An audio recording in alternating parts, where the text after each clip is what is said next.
Dengan mempelajari Sirah Nabawiyah, maka makin menambah kecintaan kepadanya. Semoga yang subscribe juga dimudahkan jalannya menuju surga. Silahkan tekan tombol like supaya postingan ini semakin tersebar. Dan tulis doa serta hajat pemirsa di kolom komentar. Semoga semakin banyak yang mengaminkan, maka semakin cepat terkabul. Nabi Sulaiman alaihi salam adalah manusia terkaya sepanjang sejarah kehidupan manusia di muka bumi. Dalam beberapa kitab suci seperti Al-Quran, Alkitab, dan Injil, Nabi Sulaiman alaihi salam dijelaskan sebagai manusia terkaya yang pernah hidup di muka bumi. Tidak ada satupun manusia yang bisa mengalahkan total kekayaannya hingga hari kiamat tiba. Para arkeolog telah menemukan situs peninggalan sejarah Islam yang mengungkap total kekayaan Nabi Sulaiman alaihi salam. Erez bin Yosef, seorang profesor sekaligus peneliti, ia menyatakan bahwa 3000 tahun yang lalu Nabi Sulaiman alaihi salam diperkirakan memiliki kekayaan senilai 2,2 triliun US dollar. Dan apabila dikonversikan dengan nilai mata uang dolar hari ini, jika dirupiahkan, maka nilainya setara dengan 32.891.870 triliun rupiah. Profesor itu juga menjelaskan bahwa kekayaan Nabi Sulaiman alaihi salam berasal dari dua sumber, yakni istana kerajaan dan tambang tembaga.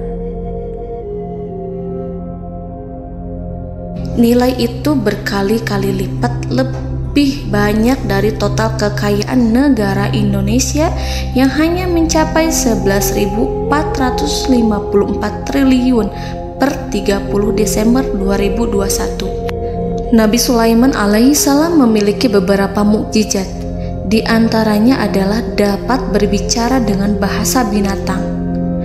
Beliau dapat memerintah mereka untuk melakukan sesuatu. Beliau juga dapat mengendalikan besar kecilnya tekanan angin dan dapat mengatur ke arah mana angin akan berhembus. Sehingga dengan itu Nabi Sulaiman dapat memanfaatkan angin sebagai kendaraannya dan juga kendaraan tentaranya. Nabi Sulaiman juga bisa melunakkan besi dan membentuknya menjadi pakaian perang yang anti tusukan senjata tajam. Nabi Sulaiman juga memimpin para jin. Mereka tunduk dan patuh pada perintah Nabi Sulaiman alaihi salam. Tidak hanya setan, iblis laknatullah yang merupakan makhluk pembangkang dapat dibuat tunduk bertekuk lutut pada perintah-perintah Nabi Sulaiman. Nabi Sulaiman bisa melakukan teleportasi, yaitu berpindah dari suatu tempat ke tempat yang lain dalam waktu singkat. Peristiwa itu dibuktikan dengan pemindahan singgasana Ratu Balqis atas perintah Nabi Sulaiman. Nabi Sulaiman dikenal sebagai raja yang adil dan bijaksana. Nabi Sulaiman diberkahi kecerdasan yang luar biasa untuk menyatu padukan segenap kekuatan yang Allah berikan kepadanya. Ia mengelola dan membawa kerajaannya menjadi kekuatan raksasa yang tak terkalahkan di masanya dengan segenap kemampuan yang dimilikinya. Tentara Nabi Sulaiman adalah tentara terkuat di bumi tanpa ada yang menandingi. Pertanyaan mendasar yang muncul kali ini adalah dari mana sumber kekayaan dan kekuatan Nabi Sulaiman alaihi salam? Untuk mendapat jawaban dari pertanyaan itu, simak video ini sampai akhir. Sebelum itu, mari bantu channel ini terus berkembang dengan cara subscribe dan nyalakan tanda loncengnya. Berikan komentar yang positif dan berikan like serta share video ini. Bismillahirrahmanirrahim. Sungguh kami benar-benar telah menganugerahkan ilmu kepada Daud dan Sulaiman. Keduanya berkata, segala puji bagi Allah yang melebihkan kami dari kebanyakan hamba-hambanya yang mukmin. Sulaiman telah mewarisi Daud dan dia berkata, wahai manusia, kami telah diajari untuk memahami bahasa burung dan kami dianugerahi segala sesuatu. Sesungguhnya semua ini benar-benar karunia yang nyata. Quran surat An-Naml ayat 15-16. Saudara-saudaraku yang dirahmati Allah, pada ayat di atas disebutkan bahwa Sulaiman telah mewarisi Daud. Nabi Sulaiman mewarisi Nabi Daud dalam sisi kenabian dan kekuasaan, bukan mewarisi harta, karena para nabi tidak mewariskan harta. Sebab sepeninggalan mereka, harta para nabi menjadi sedekah bagi orang-orang yang ada di sekitarnya, yaitu orang-orang fakir dan orang-orang yang membutuhkan. Dan harta para nabi tidak dikhususkan bagi kalangan keluarganya. Rasulullah Shallallahu Alaihi Wasallam bersabda, "Kami para nabi tidak mewariskan. Nabi Sulaiman mewarisi kenabian dari Nabi Daud. Ini adalah hal yang jelas. Allah telah memilihnya sebagai nabi dari Bani Israel. Begitu juga Allah telah memberinya kekuasaan kerajaan sehingga ia menjadi pemimpin Bani Israel." Barangkali sesuatu yang paling penting yang diwarisi oleh Nabi Sulaiman dari Nabi Daud adalah tradisi militer. Kemajuan militer yang dahsyat telah berpindah kepada Nabi Sulaiman. Nabi Daud sebenarnya adalah seorang pengembala kambing yang sangat miskin, tetapi seiring dengan perjalanan waktu, ia menjadi komandan pasukan tiada tanding. Nabi Daud alaihi salam mengetahui bahwa kekuatan hakiki yang mengatur alam semesta adalah kekuatan Allah. Ketika Nabi Daud mengulurkan tangannya dan memegang potongan batu, lalu beliau melemparkannya dengan ketepel ke arah Jalut, kepala Jalut retak dan ambruk menghantam tanah. Ini sebagai bentuk demonstrasi kekuatan darinya. Kehadiran Nabi Daud mengubah pasukan Bani Israel, di mana mereka sebelumnya lari jika berhadapan dengan musuh. Maka kini keberadaan mereka mulai diperhitungkan di masa hidupnya. Nabi Daud mengalami peperangan yang sangat banyak, tapi Al-Quran tidak menceritakan secara terperinci. Hal itu dikarenakan karena Al-Quran adalah kitab dakwah di jalan Allah, bukan kitab sejarah. Al-Quran hanya menceritakan di dalam Al-Quran surat Shad ayat 20, "Dan kami kuatkan kerajaannya, kerajaan Daud." Ayat tersebut berarti bahwa Nabi Daud belum terkalahkan dalam peperangan yang diikutinya. Di samping dukungan yang Allah berikan kepadanya, juga pasukan dan rakyatnya, di mana mereka adalah orang-orang yang bertauhid, menyerahkan diri kepada Allah.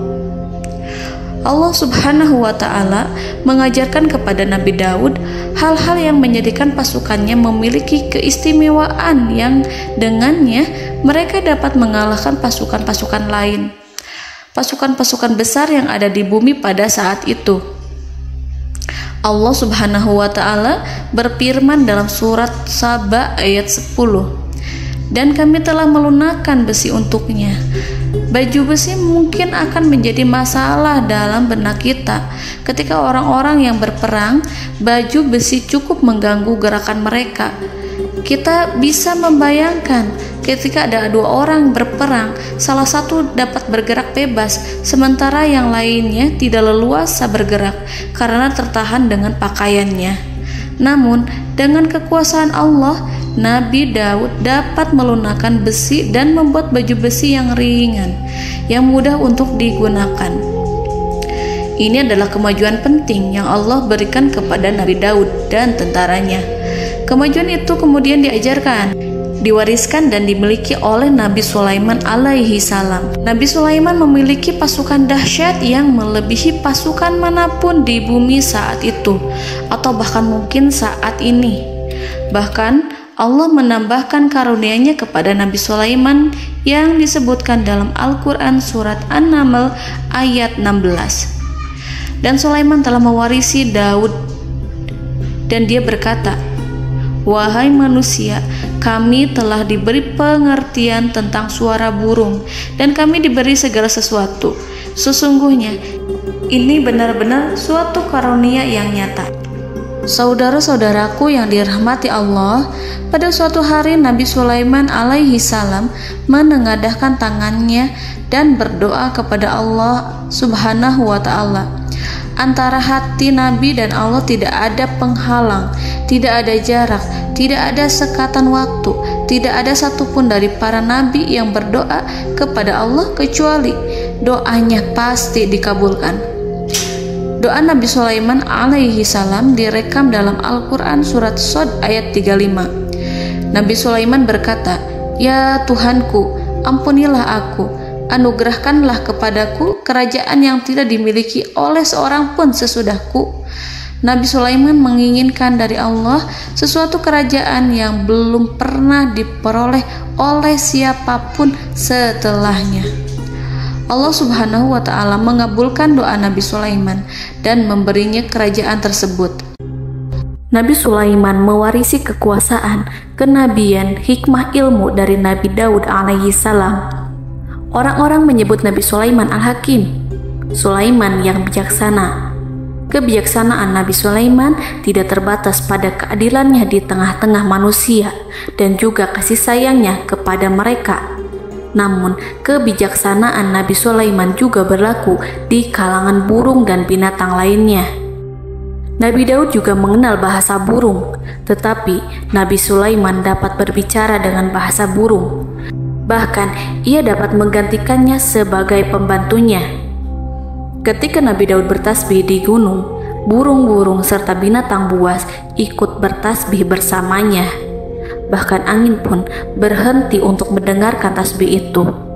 Sedangkan Nabi Sulaiman alaihi salam, Allah Subhanahu wa Ta'ala memberinya karunia lebih dari itu, di mana binatang-binatang buas tunduk padanya, begitu juga angin dan burung. Saudara-saudaraku yang dirahmati Allah, Nabi Sulaiman alaihi salam mampu mendengarkan bisikan semut yang berbicara kepada sesama mereka. Bahkan ia mampu memerintahkan semut tersebut sehingga semut itu menjadi taat pada perintahnya. Pasukan Nabi Sulaiman memiliki kekuatan yang sangat dahsyat.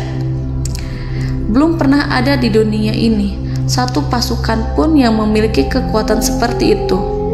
Kekuatan Nabi Sulaiman berasal dari beberapa kombinasi yang sangat mengagumkan, sehingga karenanya ia tidak dapat tertandingi. Kekuatan itu terdiri dari manusia, binatang-binatang, jin, dan lain sebagainya. Kita mengetahui bahwa jin adalah makhluk Allah dan manusia tidak mampu melihatnya atau menghadirkannya atau meminta pertolongan kepadanya.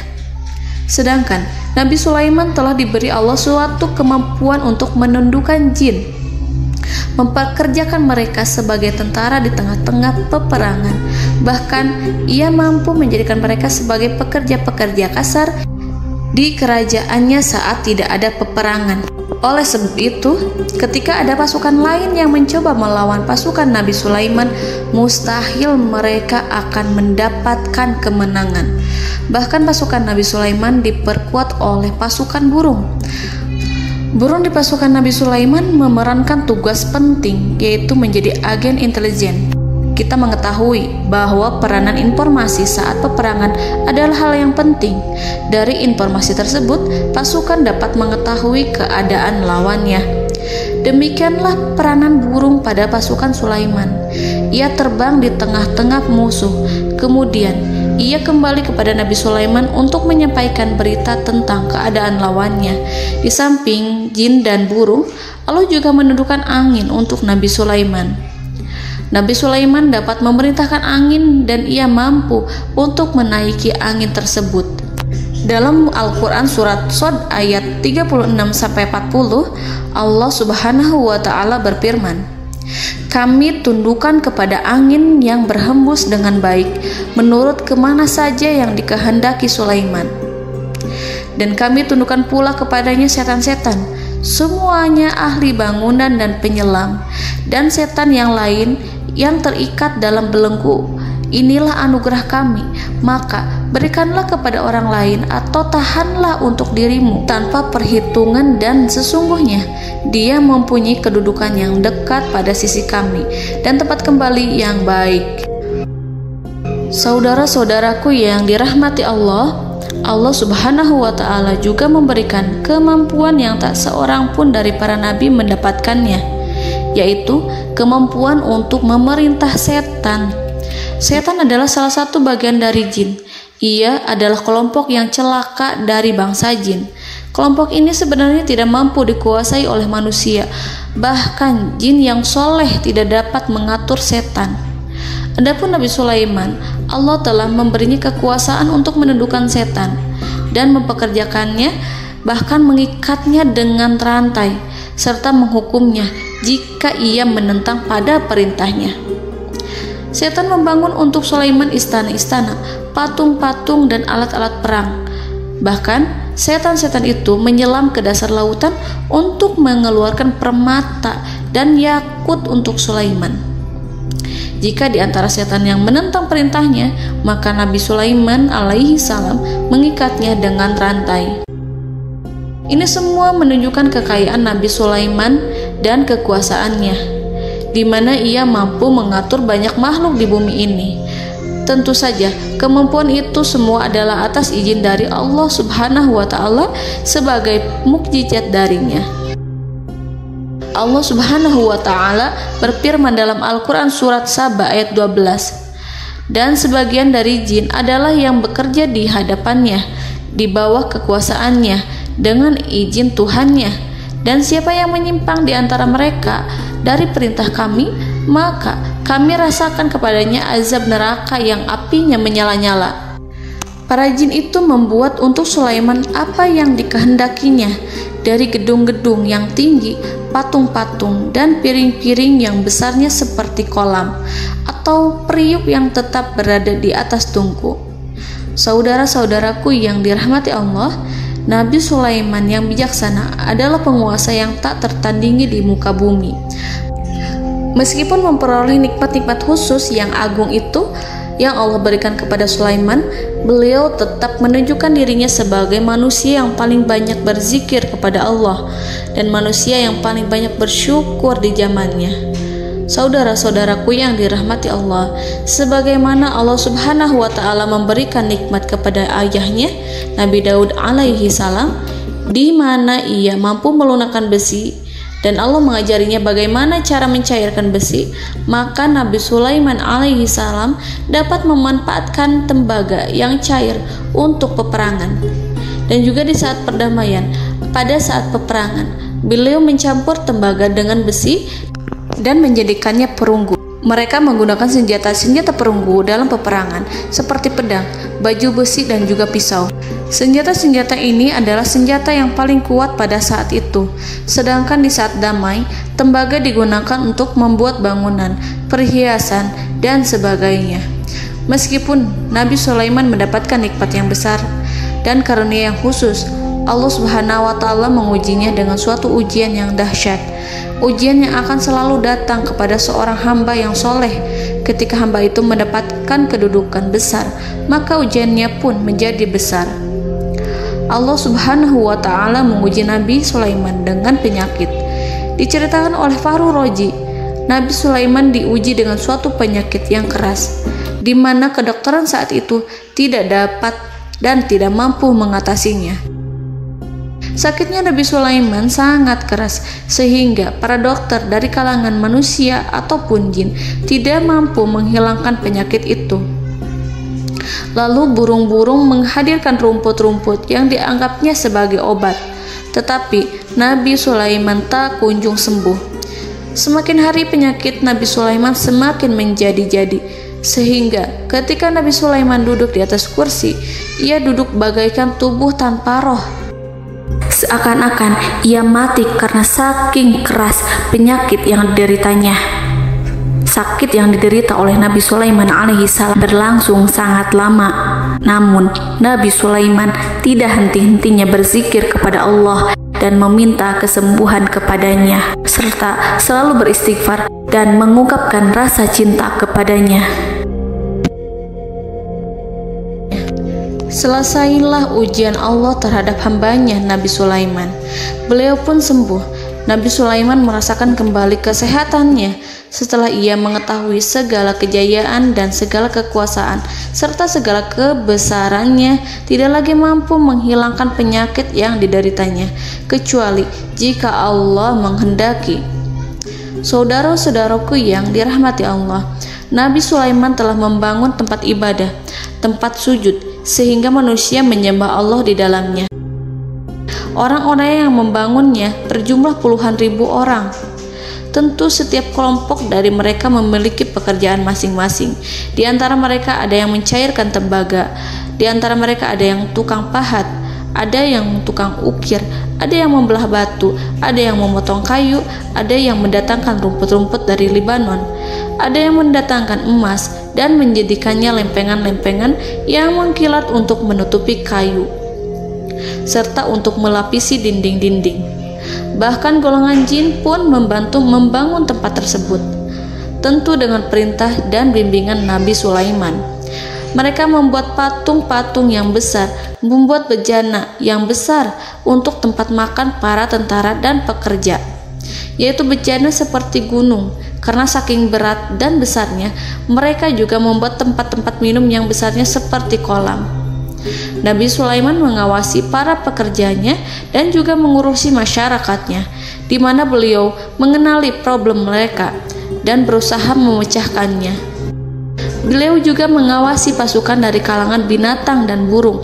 Beliau mengetahui apabila ada satu di antara mereka yang tidak datang, kemana ia pergi, serta mengapa ia pergi.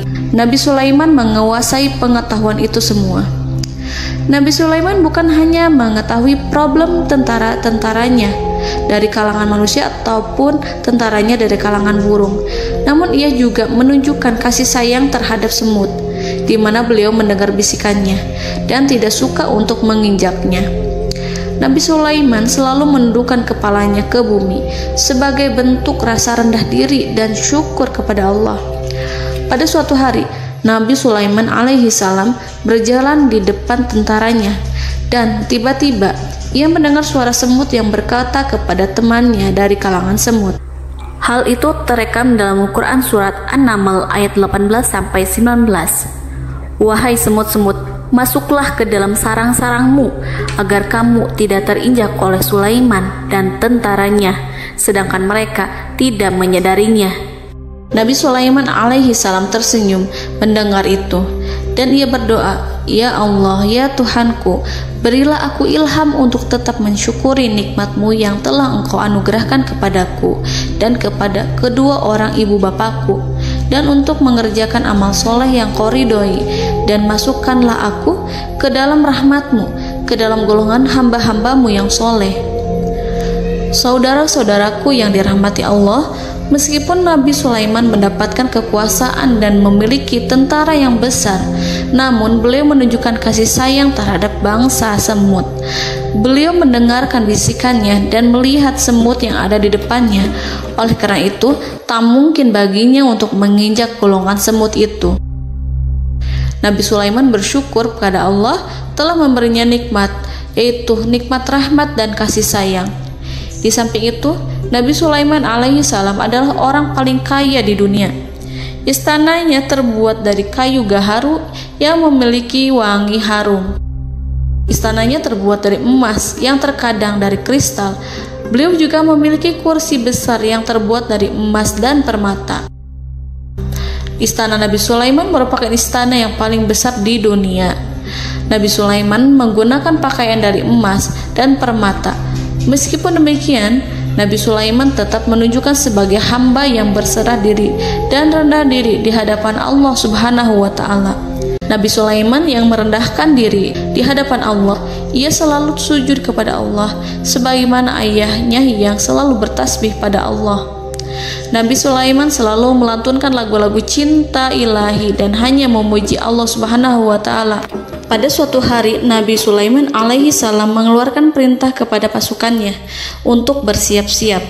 Kemudian, Nabi Sulaiman keluar dan memeriksa pasukannya satu demi satu. Kelompok yang pertama adalah kelompok manusia. Nabi Sulaiman memperhatikan kesiapan mereka. Lalu Nabi Sulaiman mengeluarkan perintah-perintah kepada mereka. Kemudian Nabi Sulaiman memeriksa kelompok jin dan menyampaikan perintahnya kepada mereka. Beliau memenjarakan jin yang tampak bermalas-malasan saat bekerja. Lalu beliau memeriksa binatang dan berkata kepada mereka, apakah mereka sudah makan dengan baik? Apakah mereka tidur dengan nyenyak? Apakah ada yang mengadu pada mereka, misalkan karena penyediaan makanan yang tidak layak? Apakah ada di sana yang sakit dan lain sebagainya? Ketika Nabi Sulaiman merasa puas dengan semuanya, Nabi Sulaiman memasuki tenda tempat berkumpulnya para burung. Nabi Sulaiman alaihissalam kemudian memasuki tenda tersebut, mengamati keadaan di sekitarnya, sehingga beliau mengetahui bahwa ada satu burung yang tidak hadir, yaitu burung hudhud. Mengapa aku tidak melihat burung hudhud? Burung-burung yang lain tampak terdiam sebagai penghormatan, dan mereka mendengarkan apa yang akan dikatakan pemimpin mereka. Nabi Sulaiman mengarahkan pandangannya pada semua burung dan tidak menemukan burung hudhud di antara mereka. Tak seekor burung pun yang mengetahui keberadaannya. Burung hudhud absen pada apel wajib kali ini. Nabi Sulaiman mulai menampakkan kemarahannya. Tiba-tiba, seekor burung kecil memberanikan diri untuk berkata kepada Nabi Sulaiman, "Wahai Nabi yang mulia, seharusnya hudhud ada bersamaku kemarin untuk melaksanakan tugas penyelidikan. Ia adalah pemimpin misi itu. Namun, burung hudhud belum datang. Oleh karena itu, aku tidak pergi bersamanya." Burung itu tampak gemetar. Nabi Sulaiman mengetahui bahwa hudhud tidak hadir dan tak seorang pun mengetahui kemana ia pergi. Burung hudhud pergi tanpa izin terlebih dahulu. Dalam keadaan marah, Nabi Sulaiman berkata, "Sungguh aku benar-benar akan mengazabnya dengan azab yang sangat keras atau benar-benar menyembelihnya, kecuali jika ia benar-benar datang kepadaku dengan alasan yang jelas." Kawanan burung-burung mengetahui bahwa Nabi Sulaiman sedang marah dan telah menetapkan untuk menyiksa burung hudhud atau menyembelihnya atau justru memaafkannya dengan syarat ia datang dengan membawa alasan yang dapat menyelamatkannya, atau dengan kata lain, burung hudhud dapat memastikan bahwa ia melaksanakan tugas yang penting. Nabi Sulaiman menunjukkan kemarahan yang besar sehingga siapapun akan merasa takut kepada Nabi Sulaiman yang marah. Nabi Sulaiman kemudian pergi dari tempat burung tersebut. Nabi Sulaiman masih memikirkan keadaan burung hudhud. Seharusnya burung hudhud menjadi bagian penting dari badan intelijen. Apakah ia pergi untuk menyingkap suatu, atau apakah ia pergi hanya untuk bermain-main? Nabi Sulaiman telah memperhatikan dan mengetahui bahwa burung hudhud adalah seekor burung yang cerdik dan juga fasih berbicara. Terkadang Nabi Sulaiman mendapati burung hudhud sedang bermain-main dan menunda-nunda pekerjaannya. Namun ketika Nabi Sulaiman melihatnya, burung hudhud memahami bahwa perbuatannya tidak benar. Oleh karena itu, ia tidak boleh menyampur adukan antara waktu serius dan waktu bermain. Tidak lama setelah itu, burung hudhud tiba di tempat para burung. Burung-burung yang lain berkata kepadanya, "Wahai hudhud, pergilah engkau ke tempat Nabi Sulaiman. Jika ia mengetahui bahwa engkau telah sampai, jiwamu benar-benar terancam." Mendengar itu, burung hudhud segera beranjak. Ia terbang menemui Nabi Sulaiman. Pada waktu itu, Nabi Sulaiman sedang duduk bersama tentaranya yang lain. Burung hudhud berdiri. Ia telah merencanakan untuk memulai pembicaraan dengan Nabi Sulaiman sebelum Nabi Sulaiman bertanya kepadanya kemana dia pergi. Ini sebagai bukti bahwa hudhud telah melaksanakan suatu tugas yang penting. Dalam Al-Quran Surat An-Naml ayat 22, burung hudhud berbicara, "Aku telah mengetahui sesuatu yang kamu belum mengetahuinya, dan kubawa kepadamu dari negeri Saba suatu berita penting yang diyakini seakan-akan burung hudhud hendak berkata, 'Aku adalah hudhud yang miskin, tapi aku mengetahui apa yang tidak engkau ketahui, dan aku telah datang kepadamu dari kerajaan Saba dengan membawa berita yang sangat penting.'" Nabi Sulaiman tampak terdiam menunggu hudhud menyelesaikan kisahnya. Dalam surat An-Naml ayat 23-24, burung hudhud berkata, Sesungguhnya aku menjumpai seorang wanita yang memerintah mereka. Dia dianugerahi segala sesuatu serta mempunyai singgasana yang besar. Aku mendapati dia dan kaumnya menyembah matahari selain Allah, dan setan-setan telah menjadikan mereka memandang indah perbuatan-perbuatan mereka, lalu menghalangi mereka dari jalan Allah, sehingga mereka tidak mendapat petunjuk. Burung hudhud diam. Nabi Sulaiman merasa bahwa hudhud menunjukkan kepasihan lisannya. Nabi Sulaiman berkata dalam Quran surat An-Naml ayat 27 sambil menunjukkan senyum manisnya.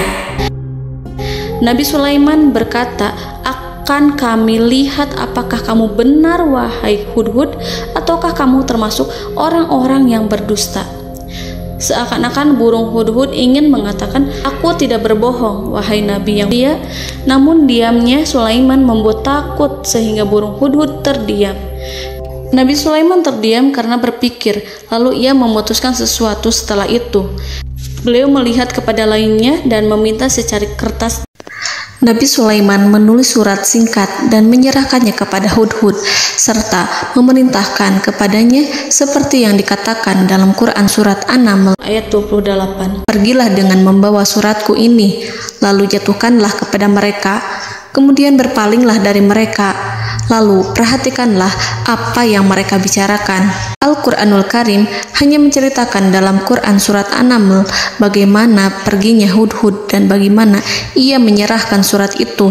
Lalu Al-Quran langsung menyebut keadaan kerajaan Balqis yang saat itu sedang membaca surat di depan para pembesar kerajaan dan para menterinya. Dalam Al-Quran surat An-Naml ayat 29-31 berkatalah Balqis, "Wahai pembesar-pembesar, sesungguhnya telah dijatuhkan kepadaku sebuah surat yang mulia.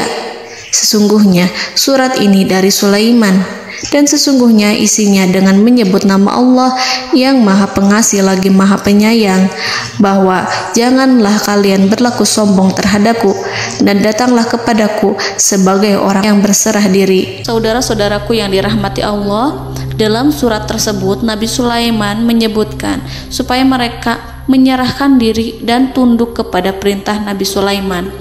Nabi Sulaiman memerintahkan agar mereka meninggalkan penyembahan terhadap matahari. Nabi Sulaiman tidak mempersoalkan akidah mereka dan tidak memuaskan mereka dengan apapun. Nabi Sulaiman hanya memerintahkan bahwa ia berada di atas kebenaran. Bukankah ia didukung kekuatan yang berlandaskan keyakinan yang dimilikinya? Nabi Sulaiman hanya memerintahkan mereka agar tunduk dan patuh kepadanya. Ratu Sabak menyampaikan surat tersebut di tengah-tengah kaumnya. Dalam Quran surat An-Naml ayat 32 dijelaskan, "Dan berkatalah Balqis, wahai para pembesar, berilah aku pertimbangan dalam urusanku ini. Aku tidak pernah memutuskan sesuatu persoalan sebelum kamu berada dalam majelisku." Saudara-saudaraku yang dirahmati Allah, para pembesar istana Balqis menentang surat tersebut. Isi surat itu membangkitkan kesombongan kaum Sabak, di mana mereka merasa lebih kuat. Mereka mengetahui bahwa di sana ada seorang yang mencoba menentang mereka dan mengisyaratkan peperangan kepada mereka. Lalu ia meminta kepada mereka untuk memenuhi syarat-syaratnya sebelum terjadinya peperangan dan kekalahan. Dalam surat An-Naml ayat 33, mereka menjawab, "Kita adalah orang-orang yang memiliki kekuatan dan juga memiliki keberanian yang sangat besar dalam peperangan. Dan keputusan berada di tanganmu, wahai rajaku. Maka pertimbangkanlah apa yang akan kamu perintahkan." Saudara-saudaraku yang dirahmati Allah, para pembesar kaum Sabak seakan ingin berkata, "Kita siap untuk melaksanakan perang." Tampaknya ratu itu memiliki kebijakan yang lebih baik dari pembesar kaumnya. Surat Sulaiman itu membuatnya berpikir lebih jernih dan lebih berhati-hati. Ia berusaha sebisa mungkin menghindari peperangan. Ratu itu berpikir dalam tempo yang lama. Nama Sulaiman tidak diketahuinya dan ia pun belum pernah mendengarnya.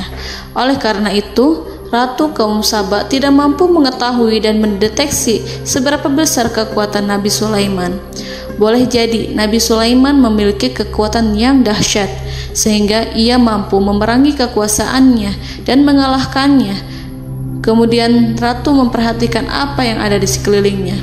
Ia melihat kemajuan masyarakatnya dan juga kekayaannya. Barangkali ia mengira bahwa Nabi Sulaiman iri terhadap kemajuan dan kekayaannya itu, sehingga Nabi Sulaiman ingin menyerangnya.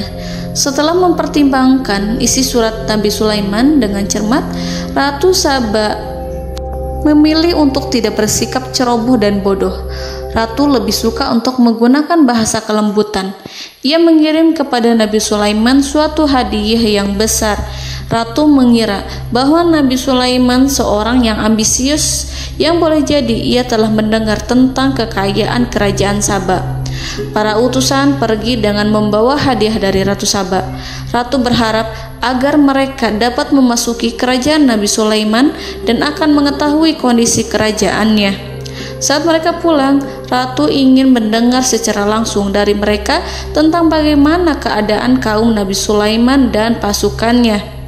Setelah mendapatkan informasi yang cukup, maka Ratu Balqis dapat membuat sesuatu keputusan yang tepat. Ratu menyembunyikan apa yang terlintas dalam pikirannya, lalu ia berbicara kepada pembesar istananya bahwa ia dapat menyingkap niat jahat Raja Sulaiman melalui cara mengirimkan hadiah kepadanya.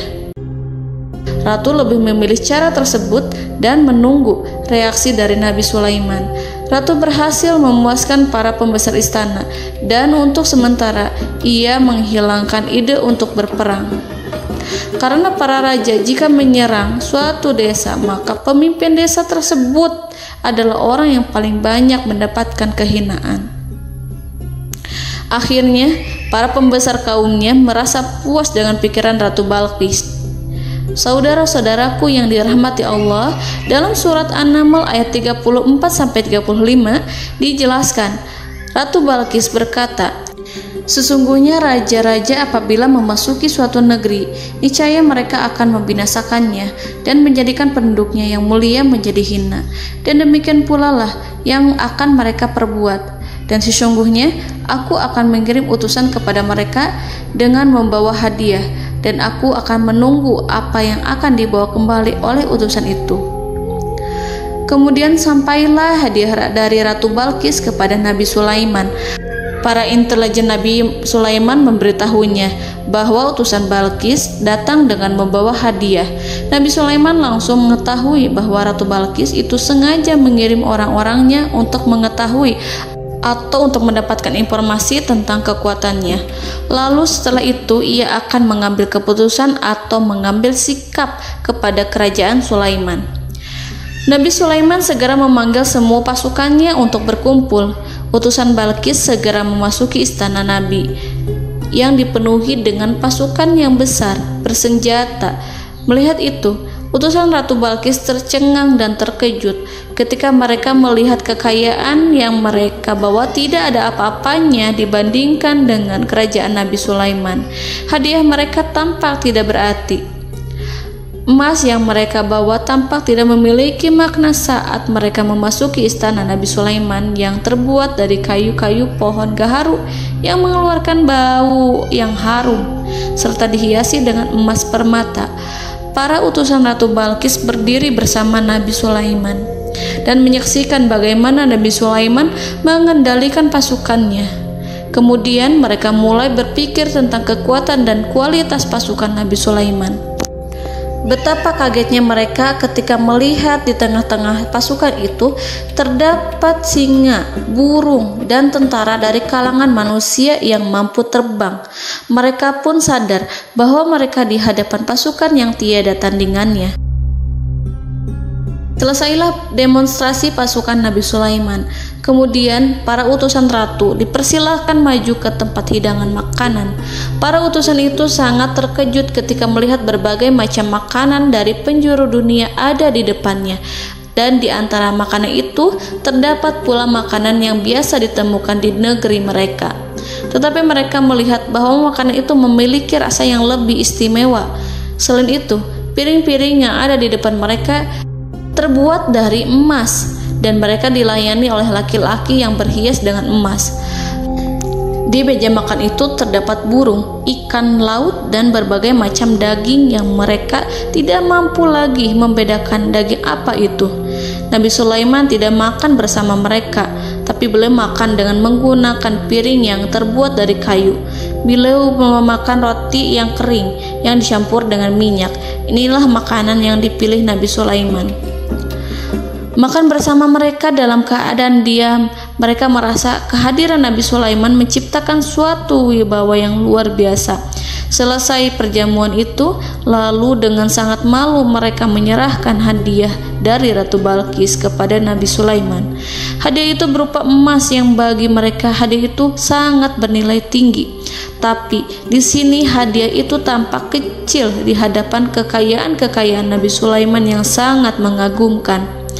Nabi Sulaiman memperhatikan hadiah dari Ratu Balqis itu dan berkata dalam Quran surat An-Naml ayat 36, "Maka apa yang diberikan Allah kepadaku lebih baik daripada apa yang diberikannya kepadamu, tetapi kamu merasa bangga dengan hadiahmu." Saudara-saudaraku, Raja Sulaiman menyingkap dengan kata-katanya yang singkat itu penolakannya terhadap hadiah mereka.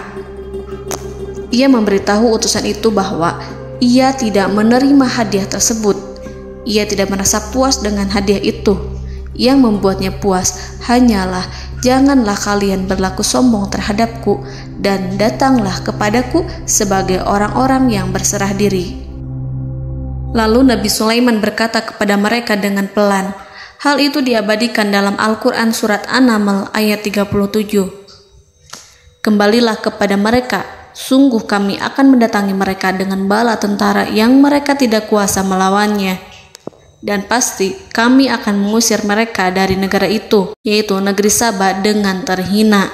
Dan mereka akan menjadi tawanan-tawanan yang hina." Saudara-saudaraku yang dirahmati Allah, Nabi Sulaiman kemudian meninggalkan para utusan ratu setelah terlebih dahulu mengancam mereka. Para utusan itu berharap agar Nabi Sulaiman mau menunggu kunjungan Ratu Balqis yang akan membawa misi perdamaian. Akhirnya, sampailah para utusan Ratu Balqis ke negeri Saba. Mereka segera menuju istana sang ratu. Mereka memberitahu bahwa negeri mereka ada di ujung tanduk.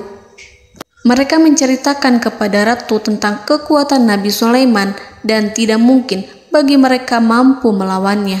Mereka meyakinkan Ratu Balqis bahwa ia harus mengunjunginya dan melihat sendiri bagaimana kebesaran kerajaan Nabi Sulaiman. Kemudian Ratu Balqis menyiapkan dirinya untuk pergi menuju kerajaan Nabi Sulaiman. Nabi Sulaiman duduk di kursi kerajaan di tengah-tengah para pembesarnya dan para menterinya, serta para komandan pasukannya. Beliau berpikir tentang sosok Balqis. Nabi Sulaiman mengetahui bahwa Balqis menuju tempatnya. Balqis dikelilingi rasa takut. Nabi Sulaiman berpikir sejenak tentang bagaimana matahari disembah. Ia memikirkan bagaimana informasi yang diterima oleh intelijennya tentang kemajuan kerajaan Balqis dalam bidang kesenian dan ilmu pengetahuan. Nabi Sulaiman bertanya kepada dirinya sendiri, apakah kemajuan menjadi penghalang untuk mengetahui kebenaran? Apakah ratu itu senang dengan kekuatan yang dicapainya? Dan ia membayangkan bahwa kekuatannya adalah segalanya. Dengan kemajuan yang dimilikinya, Nabi Sulaiman ingin membuat kejutan agar ratu mengetahui bahwa Islam yang diyakini oleh Nabi Sulaiman adalah satu-satunya yang mampu mendatangkan kemajuan dan kekuatan yang hakiki, sehingga ia dapat membandingkan antara keyakinannya dalam menyembah matahari beserta kemajuan yang dicapainya dengan keyakinan Nabi Sulaiman beserta kemajuan yang diraihnya. Saudara-saudaraku yang dirahmati Allah, para mata-mata Nabi Sulaiman telah memberitahunya bahwa hal yang sangat disegani dan dikagumi oleh kaum Balqis adalah kerajaan Saba, yaitu singgasana Ratu Balqis. Singgasana itu terbuat dari emas dan batu delima. Singgasana tersebut dijaga oleh penjaga yang sangat disiplin, di mana mereka tidak pernah lalai sedikit pun. Oleh karena itu, sangat tepat apabila Nabi Sulaiman menghadirkan singgasananya di sini, di kerajaannya. sehingga ketika ratu tiba, maka ia dapat duduk di atasnya. Nabi Sulaiman ingin membuat kejutan kepadanya dan menunjukkan bahwa kemampuannya tersebut yang berlandaskan pada keislaman. Nabi Sulaiman melakukan yang demikian itu dengan harapan agar si ratu tunduk kepadanya.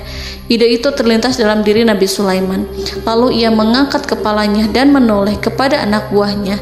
Hal itu diabadikan dalam Quran Surat An-Naml ayat 38. Wahai para pembesar, siapakah di antara kamu sekalian yang sanggup membawa singgasananya kepadaku sebelum mereka datang kepadaku sebagai orang-orang yang berserah diri?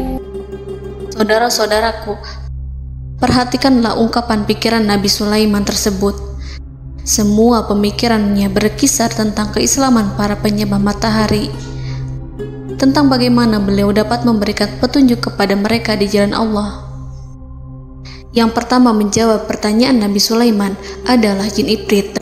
Dalam Quran Surat An-Naml ayat 39, berkatalah Ifrit yang cerdik dari golongan jin, "Aku akan datang kepadamu dengan membawa singgasana itu sebelum kamu berdiri dari tempat dudukmu. Sesungguhnya aku benar-benar kuat untuk membawanya, lagi dapat dipercaya."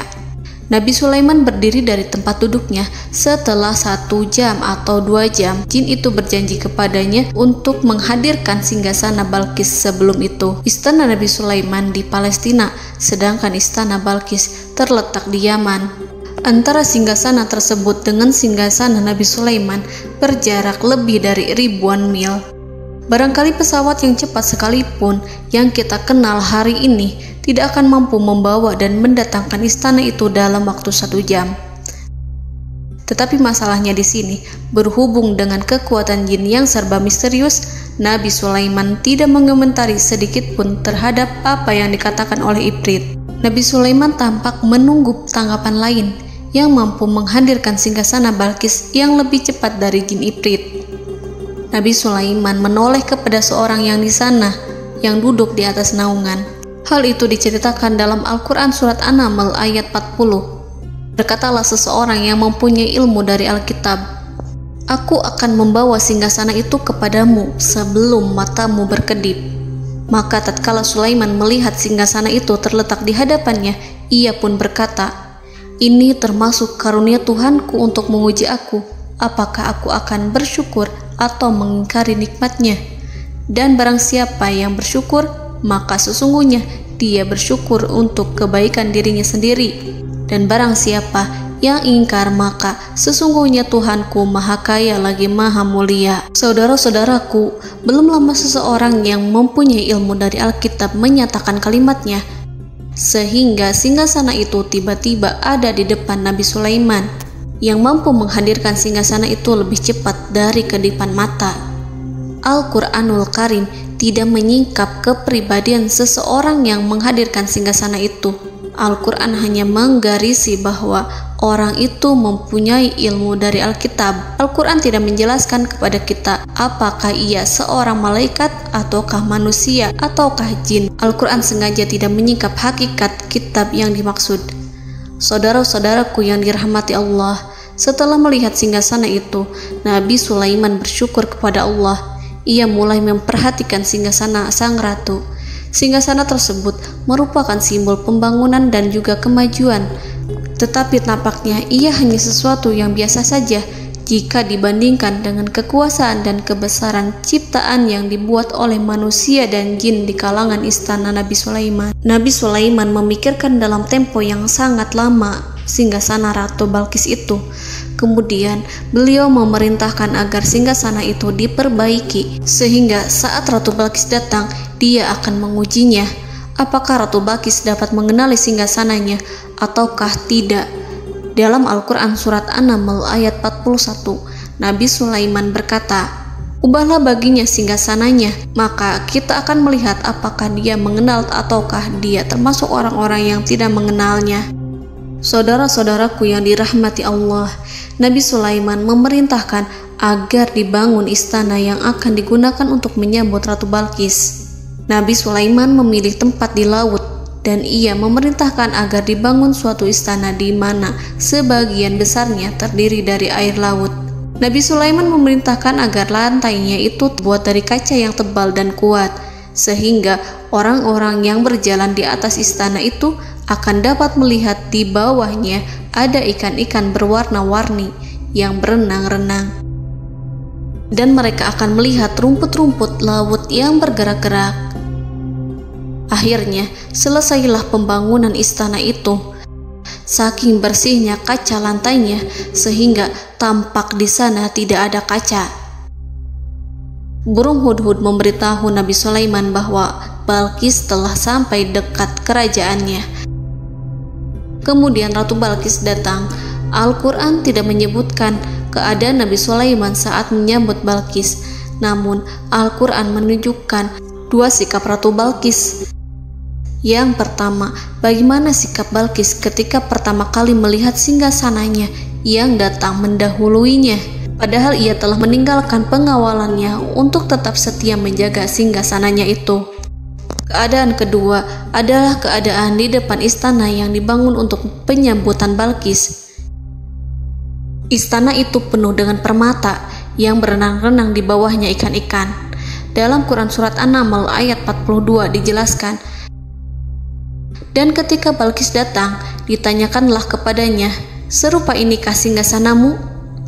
Balqis menjawab, seakan-akan singgasana ini adalah singgasanaku. Kami telah diberi pengetahuan sebelumnya, dan kami adalah orang-orang yang berserah diri. Saudara-saudaraku, pada dialek di atas, Balqis melihat singgasananya dan ia tercengang saat mengetahui bahwa itu adalah singgasana miliknya. Namun kemudian ia mulai ragu karena melihat tidak sepenuhnya itu singgasana miliknya. Jika itu benar-benar miliknya, lalu bagaimana ia datang mendahuluinya? Dan bila bukan singgasananya, maka bagaimana Sulaiman dapat meniru sepersis dan seteliti itu?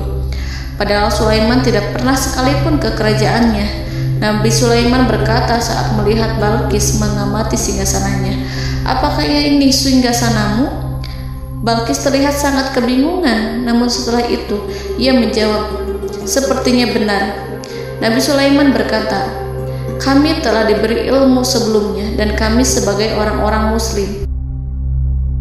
Saudaraku yang dirahmati Allah, melalui pertanyaan Nabi Sulaiman ingin mengisyaratkan kepada Balqis agar ia membandingkan antara keyakinannya beserta ilmu yang dicapainya dengan keyakinan Nabi Sulaiman yang muslim beserta pengetahuan yang telah diraihnya. Penyembahan terhadap matahari dan pencapaian ilmu yang dicapai oleh Ratu Balqis tanpa tidak ada apa-apanya dibandingkan dengan ilmu Nabi Sulaiman dan keislaman. Nabi Sulaiman telah mendahuluinya dalam bidang ilmu karena keislamannya. Karena itu, sangat mudah baginya untuk mengungguli Balqis dalam ilmu-ilmu yang lainnya.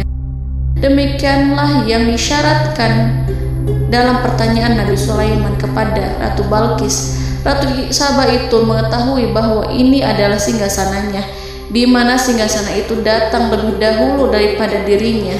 Beberapa bagian darinya telah diubah saat Balqis masih di perjalanan menuju ke tempat Nabi Sulaiman. Ia berpikir kemampuan apa yang dimiliki Nabi Sulaiman. Ratu Balqis tercengang melihat apa yang disaksikannya, yang berupa buah dari keimanan Nabi Sulaiman dan hubungannya dengan Allah Subhanahu wa Ta'ala.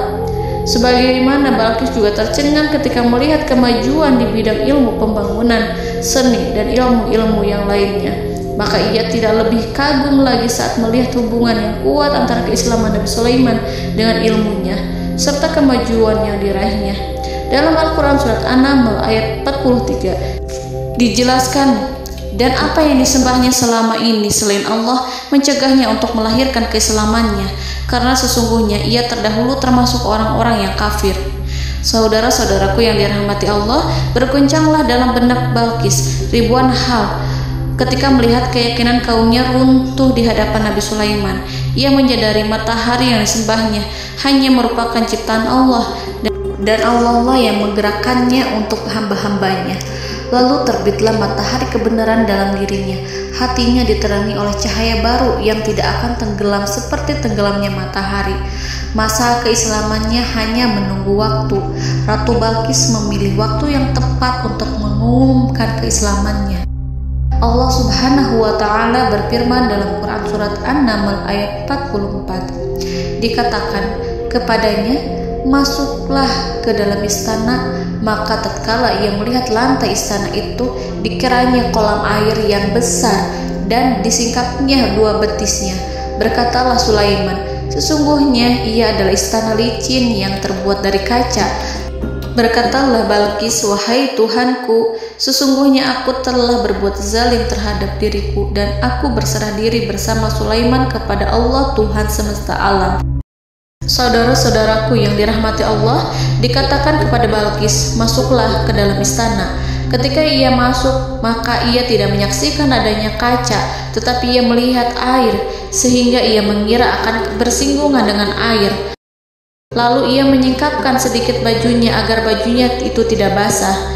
Nabi Sulaiman mengingatkannya tanpa melihatnya agar ia tidak khawatir terhadap pakaiannya, karena pakaiannya tidak akan basah, sebab di sana tidak ada air. Itu sekedar kaca yang halus, yang saking halusnya sehingga ia tidak tampak.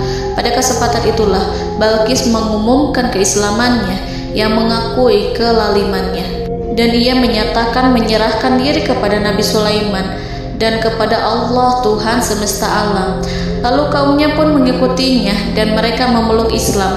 Balqis menyadari ia berhadapan dengan penguasa yang terbesar di bumi dan Nabi Allah yang mulia. Untuk pertama kalinya, wajah Sulaiman tampak dihiasi dengan senyuman yang menunjukkan kepuasannya sejak Balqis mengunjunginya.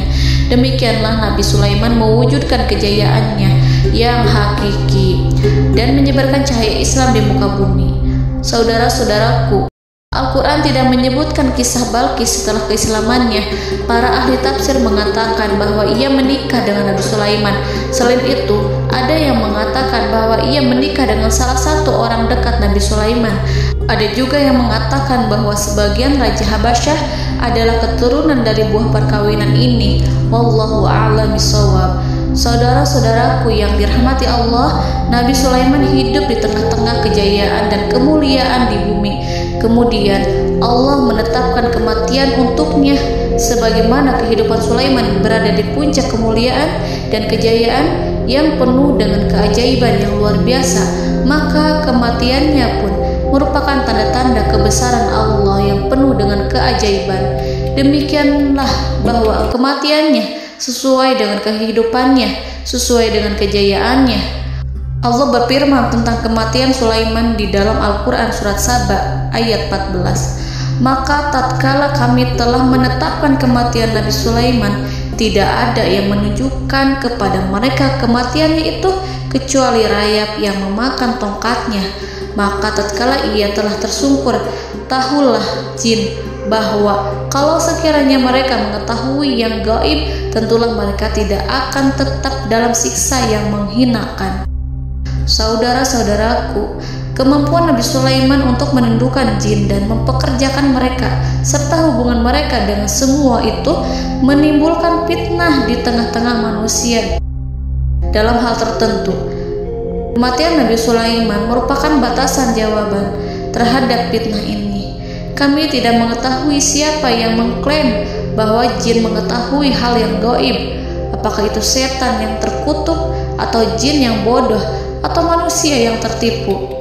Kami tidak mengetahui siapa yang bertanggung jawab terhadap tersebarnya isu yang keliru ini. Yang kita ketahui adalah bahwa hal tersebut adalah mempengaruhi sebagian manusia dan jin. Barangkali manusia berkata kepada diri mereka, selama jin melakukan perbuatan yang luar biasa ini, maka apa gerangan yang menjadikan mereka tidak mengetahui hal yang gaib itu? Manusia itu lupa bahwa kunci kegaiban berada di tangan Allah. Masalah ilmu gaib tidak akan mampu dikuasai oleh jin dan manusia. Hanya Dia yang mengetahuinya, dan manusia diberitahu hanya sedikit sekali. Saudara-saudaraku yang dirahmati Allah, seakan-akan Allah telah merencanakan bahwa kematian Sulaiman bertujuan untuk menghancurkan pemikiran itu, yaitu pemikiran bahwa jin mengetahui hal-hal yang gaib. Jin bekerja untuk Nabi Sulaiman selama beliau hidup, dan tatkala beliau meninggal, maka tugas mereka menjadi bebas. Nabi Sulaiman meninggal tanpa diketahui oleh jin, sehingga mereka tetap bekerja untuk mereka, tetap mengabdi kepada Sulaiman. Seandainya mereka mengetahui hal yang gaib, niscaya mereka tidak akan meneruskan pekerjaan mereka. Saudara-saudaraku, pada suatu hari Nabi Sulaiman memasuki mihrabnya untuk itikaf ibadah dan beribadah kepada Allah. Tak seorang pun yang berani mengganggu khalwatnya. Mihrab Sulaiman terletak di puncak gunung dan dindingnya terbuat dari permata. Pada suatu hari Nabi Sulaiman duduk bersandar pada tongkatnya dan ia tampak tenggelam dalam tafakur. Beliau berzikir pada Allah hingga rasa kantuk menguasainya. Lalu setelah itu malaikat maut menemuinya. Nabi Sulaiman pun meninggal. Beliau bersandar kepada tongkatnya. Jin melihatnya dan mengira bahwa beliau sedang sholat, sehingga mereka pun terus melanjutkan pekerjaannya. Berlalulah hari demi hari yang panjang. Datanglah rayap, yaitu semut kecil yang memakan kayu. Hewan itu mulai memakan tongkat Nabi Sulaiman. Rayap itu tampak lapar. Sebagian dari tongkat Nabi Sulaiman dimakan beberapa hari oleh rayap itu. Ketika yang dimakannya semakin bertambah, maka tongkat itu pun menjadi rusak dan kemudian jatuh dari tangan Nabi Sulaiman alaihi salam. Tubuh mulia itu kehilangan keseimbangan dan kemudian jatuh terhempas di bumi. Tatkala tubuh suci itu tersungkur, maka manusia segera menuju ke arahnya. Mereka menyadari dan mengetahui bahwa Nabi Sulaiman telah meninggal dalam waktu yang lama. Jin menyadari bahwa mereka tidak mengetahui hal yang gaib, dan manusia pun mengetahui hakikat ini. Seandainya jin mengetahui hal yang gaib, niscaya ia tidak akan meneruskan siksa yang hina. Mereka tidak akan bekerja kepada Sulaiman. Demikianlah Nabi Sulaiman alaihi salam meninggal dalam keadaan duduk dan sholat di mihrabnya. Lalu berita itu tersebar bagaikan api di bumi. Manusia, burung, dan binatang buas mengantarkan jenazah Nabi Sulaiman. Sekawanan burung tampak sedih dan menangis. Semua makhluk bersedih. Akhirnya tak seorang pun mengetahui bahasa burung di bumi. Meninggallah seorang yang memahami pembicaraan burung, binatang-binatang, jin, dan lain sebagainya. Burung-burung itu berkata, betapa beratnya kehidupan di tengah orang-orang yang tidak mengetahui pembicaraan kita. Allahu a'lam.